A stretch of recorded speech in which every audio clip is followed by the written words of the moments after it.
Morning, every, everyone. This is Magic Poetry Wednesday. Ooh, we should start that. I think that's a good idea. Constance is here approving everything I say and do. That's impossible. But He's anyway, asking way too much, as he always does. if you don't ask for it, you'll never get it. And You'll never get it. anyway, okay, you'd like to say something, wouldn't Oh, you? yesterday in the car, I said we were having visitors from. We were their guests. We were having visitors from Southern California. I just want to extend our heartfelt, I can't even, appreciation, gratitude, love to Carly and Michael and everyone in Southern California for the visit yesterday. It was blissful. It was life affirming. I almost feel normal today, and it was inspirational beyond belief.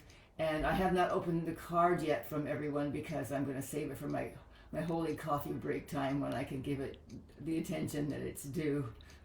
Besides, I'm almost afraid to open it and read it. So I just want to thank them very much and everyone there for their support and for the wonderful day yesterday. It was a wonderful day yesterday, and And Lon feels almost normal too, don't you, honey? I feel almost normal today. Don't I look almost normal? Especially with my new beard trim. And That was a day ago or so. thank you to my barber Luigi, Who is now leading you to who's now your unapproved business. you can approve it afterward. Anyway, I'm Best going. if I don't know about it. Yes, so I'm going to. I had something booted up here on my phone. I wanted to show you at the beginning of Magic Poetry Wednesday, a new holiday, but I guess I'm not finding it here as much as. Hang on. Talk amongst yourselves. We had a little trouble yesterday. Well, I had to break my talk up into two talks actually. Okay, here's what I wanted to show you and what got me going on this poetry thing. This is today's headlines. This one's from CNN, but it's New York Times and all sorts of other things. Amanda Gorman is gutted by school district's decision to restrict her poem after a parent complained it contained hate messages. Now, that's the poem that she recited at the president's inauguration. Think what you will about the president, and think what you will about the politics and the whole situation, but when don't I object to thinking bad things about poetry, and when poetry becomes restricted, and when poetry becomes an object of hate, ridicule, and restriction. Aleister Crowley considered himself first and foremost. I think when push came to shove, if he only had one name for what he was in life, I don't think he would have said magician. I don't think he would have said mountaineer. I don't think he would have said gourmet chef. I'm sure he wouldn't have said that. I think he would have said he was a poet. Now, you can argue all you want, especially if you fancy yourself a real expert on poetry. Whether he was a good poet, a mediocre poet, a laughable poet, whatever. He was a poet at heart. Shakespeare was a god, a thoth on earth. Shakespeare was a playwright and everything else. Also, he was one hell of a little dancer. But first and foremost, he was a poet. His plays are all poetry. And his plays affect the consciousness of all who view his plays, all who listen to the music of his poetry. True changes in consciousness. That's the magic of drama. That's the magic of the Dionysian stage. It affects changes in consciousness, and that's exactly what magic does.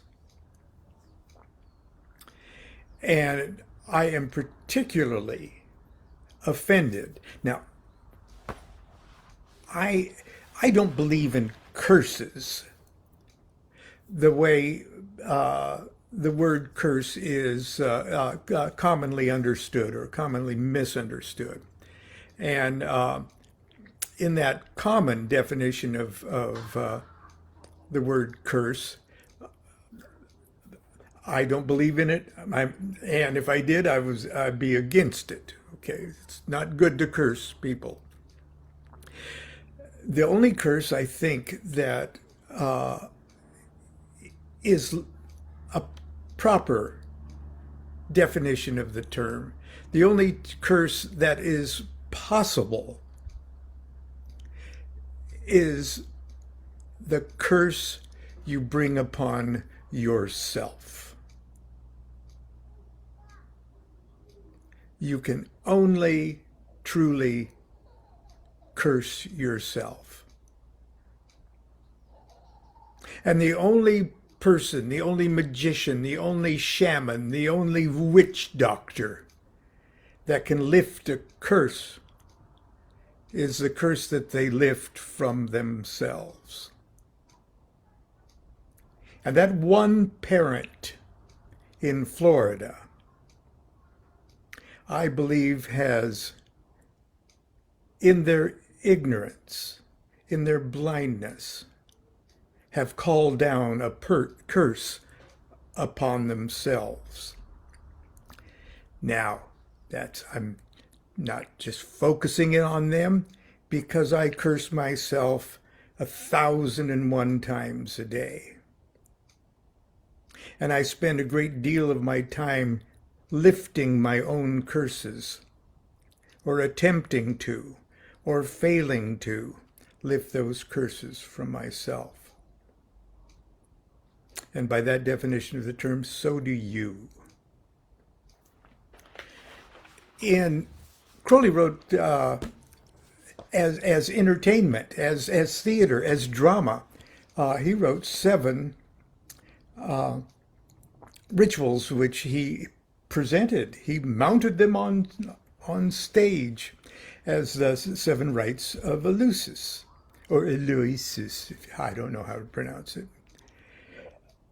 And they're planetary rituals, and they're full of magical intent and things like that.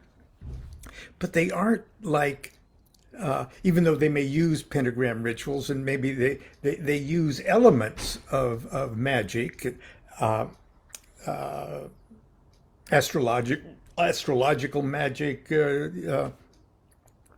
but what they were meant to do is to evoke in each individual member of the audience, to evoke in them a specific shift in consciousness.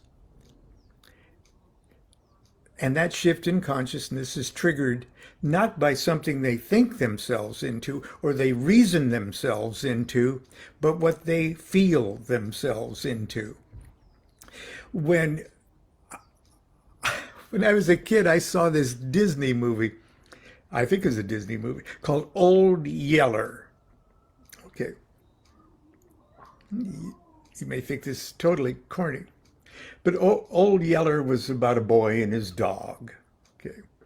And spoiler alert, at the very end, old Yeller gets terribly injured or gets so old and is in such physical pain that the boy tortures himself eternally to get to the point of where he puts old Yeller out of his misery by lovingly blowing his head off.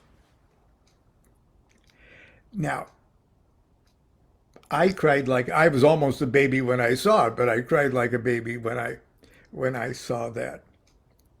And I don't know how many other movies that I have been catapulted into ecstasy or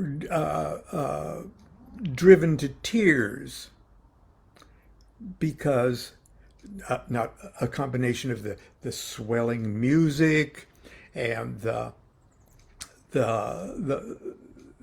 power of the scene, the poetry of the whole experience. Crowley wanted to evoke specific kinds of elevated consciousness in the audience, and he didn't care how he did it, because the Rights of Elusives, although they're drama, they have characters and they have business and sets and scenes and things like that. But it doesn't really make sense as a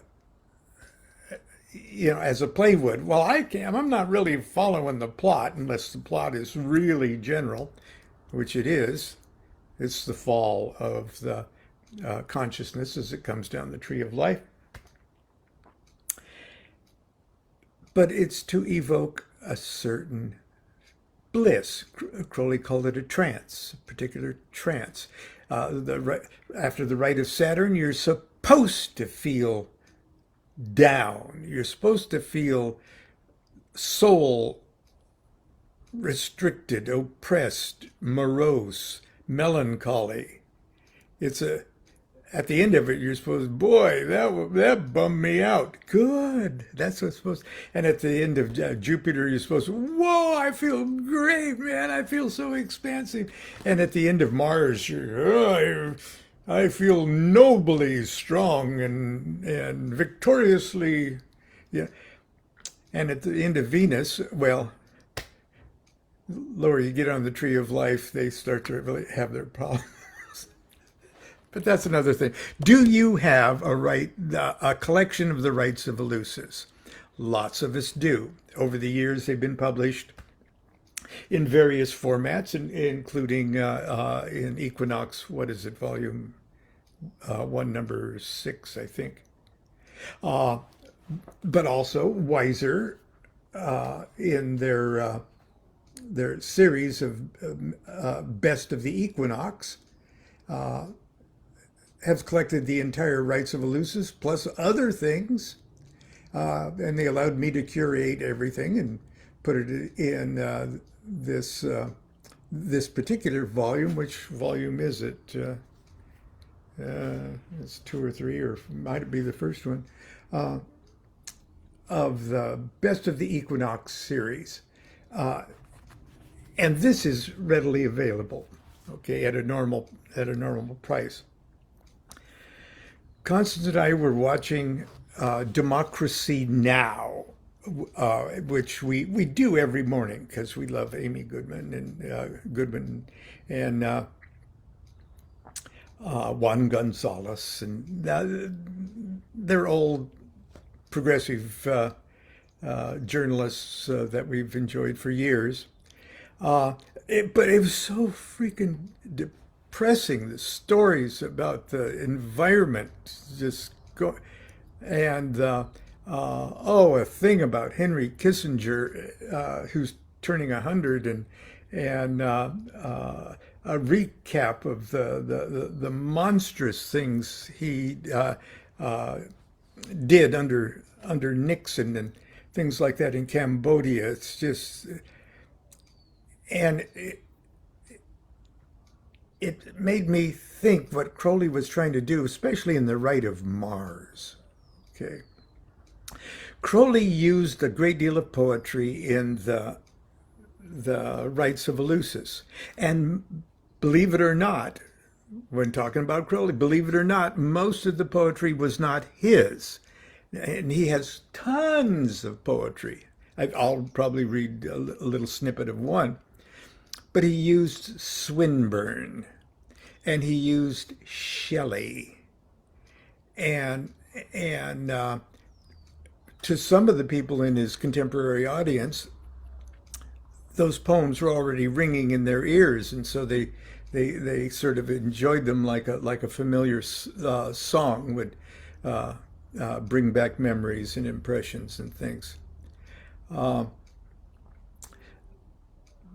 But poetry says things in such a way as it stimulates more than your conscious or your ruach, as the Kabbalists would say.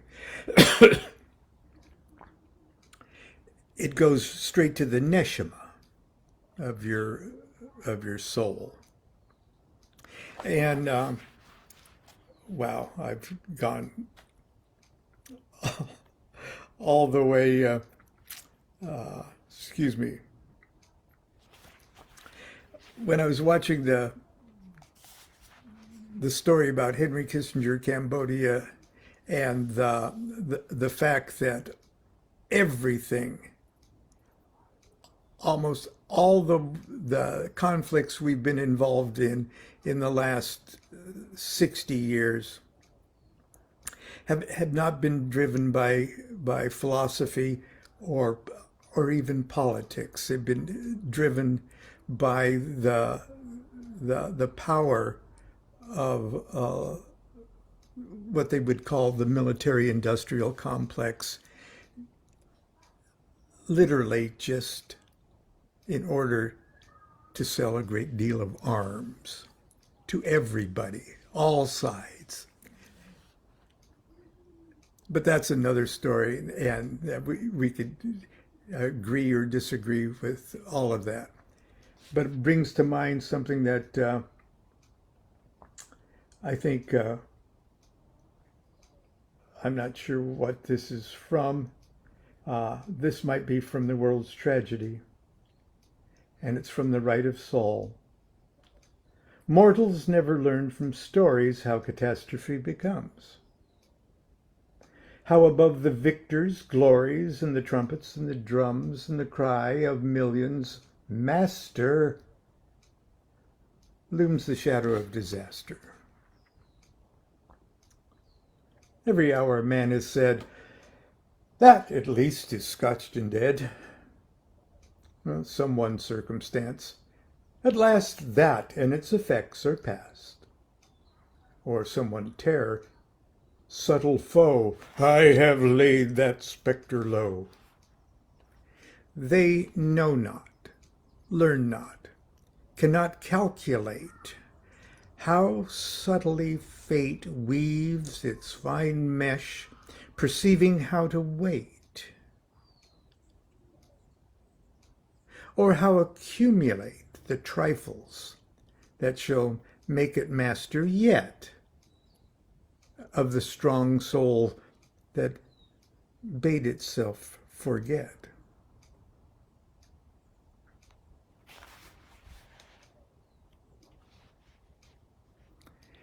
There's another very, very, very, very lengthy poem that I really wanted to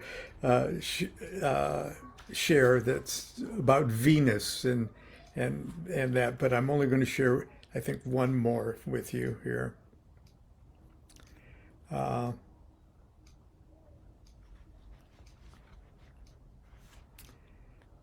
There might be, yeah.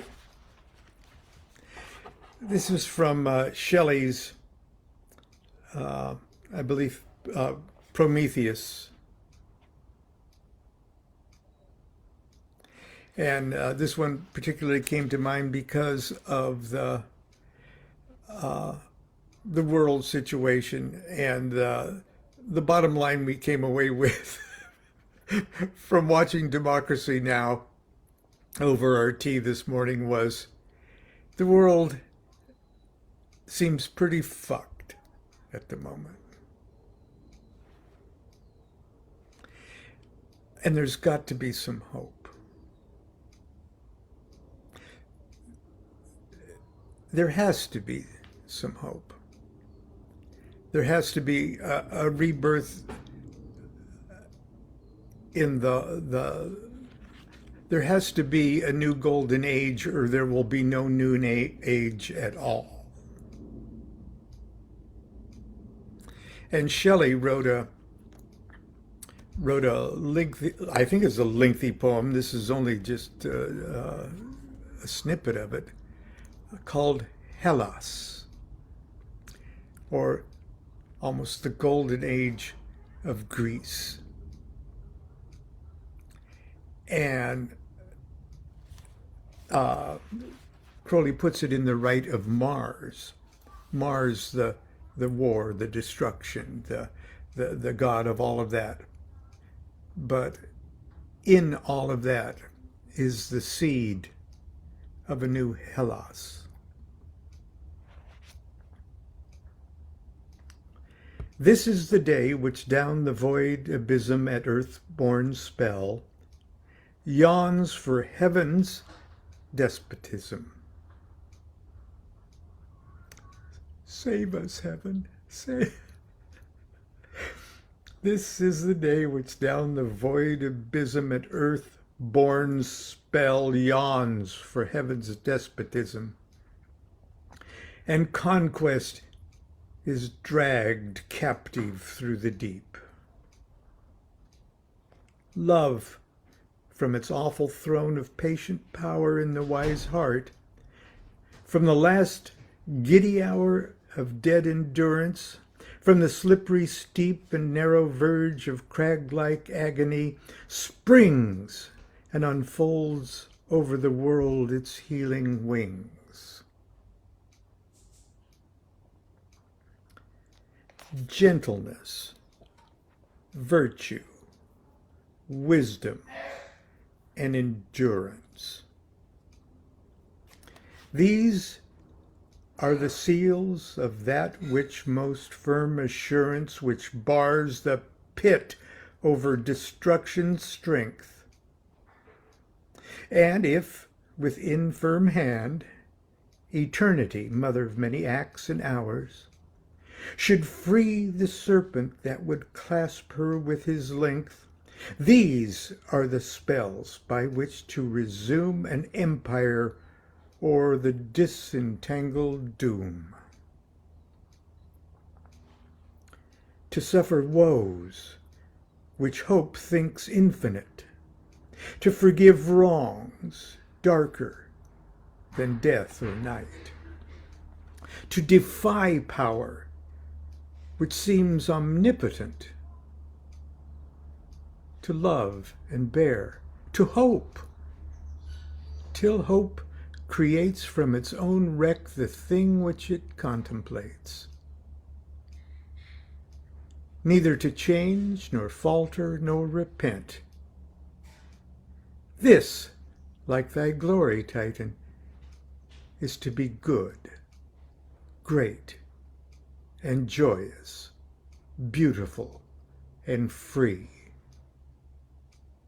This alone is life, joy, empire, and victory.